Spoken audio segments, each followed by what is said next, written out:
Salut à toi cher humain et bienvenue sur Gaming News Planet. Aujourd'hui, 2 news. L'un des meilleurs jeux indés de 2021 est gratuit sur l'Epic Game Store. Halo Infinite n'a même plus assez de Xbox Series X pour son premier tournoi.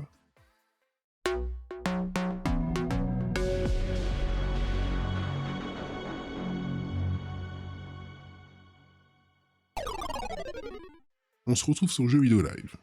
Jusqu'au 31 décembre, Epic vous offre un jeu gratuit tous les jours, l'occasion de découvrir des bonnes pépites indépendantes comme ce jeu nommé au Game Awards 2021.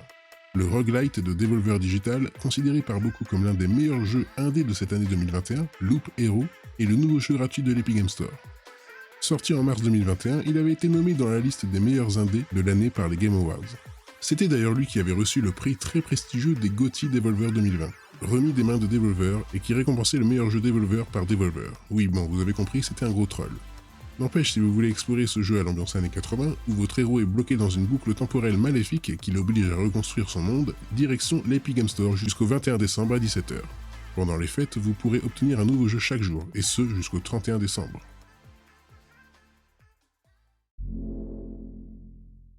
Et enfin, toujours sur Jeux Vidéo Live.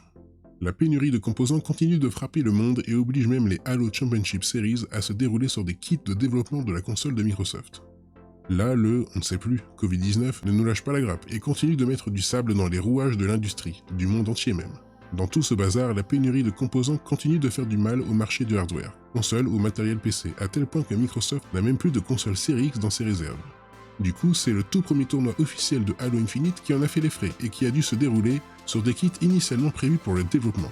C'est Tahir Hassanjakis, tête pensante de l'e-sport chez Microsoft et 343 Industries, qui a lâché l'info sur Twitter, tout en rassurant les joueurs quant au bon déroulement du tournoi. Après tout, les dev kits disposent des mêmes spécificités que nos consoles de salon, même si elles ne leur ressemblent pas vraiment. Comme le dit Tahir Hassanjakis, la pénurie est réelle et ne semble pas vouloir s'arranger. Microsoft n'est d'ailleurs pas le seul acteur du milieu à avoir des soucis puisque Nintendo comme Sony doivent eux aussi faire face à ces problèmes. Sans parler de Nvidia et d'AMD, dont les processeurs et autres cartes graphiques ont vu leur prix exploser. On n'est pas encore sorti de l'auberge.